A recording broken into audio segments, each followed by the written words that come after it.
And I'll tell you a funny story about it. I was not a bad student, but somehow my mom thought I'm an average student. Now, the definition is something different. If I get 99 out of 100 in math, the first question my mom would ask me is, oh, where did you lose your 1 mark? Not my 99 marks. And here, if you look at it, it's 90, 95, 99, 100, it's 8. So there is no ranking. You don't compare one student with other. So that's what I like. And I'm not making this story up. If you have seen this year's spelling bee, it was an 8-way tie. I never heard that before. 47 words, 5 rounds, 8-way tie, everyone was getting everything correct. And the funny part of that was, out of 8 students, 6 were of Indian origin. But I now come to the more important point. If these kids are so good in English literature, English language, spellings, what will they do in future? How many of them will go to either engineering or med school? Most probably all of them. But I see a ray of hope here. American education system is diluting STEM focus of Indian kids have from long time and helping them for their overall development. This can be the greatest gift American system can give us. Shashi Tharoor, who was an undersecretary in United Nations, mentions in one of his essays, engineers are more pragmatic. They know 2 plus 2 is 4, while liberal arts students have a more creative way to think. They can think out of the box. They can do something like policy making. They create something out of nothing. So that is what helping them to becoming a good human being and good citizen for better tomorrow. American education system differentiates here than many other developing countries' education system. I wanted to study liberal arts, or history, or journalism, or economics. So what did I do? I followed a standard path. All my friends went to engineering, I went to engineering, studied engineering, like a very, very standard path. But I was so interested, so I went to another university and got another degree in political science. So I never treated that degree as my primary degree, or I never respected that degree. I always kept that degree as my secondary degree. I never mentioned that to anyone. I never put that on my resume, nothing. Until the point I came here for my grad school. When I came here for my grad school, I started interacting with my professors. Though I was in engineering college, but I took some business courses, I took some social sciences courses. Then I started interacting with the professors, my fellow students. And I never realized when my secondary liberal arts degree became my primary degree. I hope, or that's the impact, or that's the permanent impact American education system has left on my life. I wish American education system will bring best out of everyone and help them to succeed in their life, more importantly, the way they want to do. Thank you.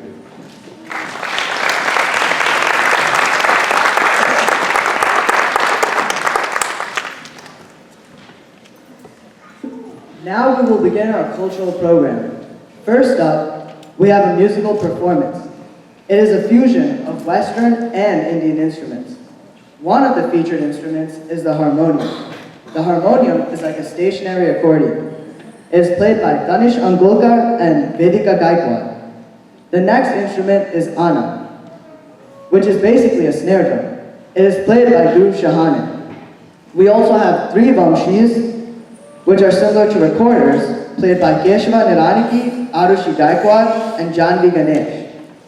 Next is Shank, which is similar to a bugle, played by Amitji Shahane and Ganeshi Ramakrishna. Then is tabla, another percussion instrument, played by Ishan Ankulkar. We also have a saxophone played by Arya Shahane and a trumpet played by Arnav Ganesh. Please listen to how the Western and Indian instruments contribute to the harmony.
Thank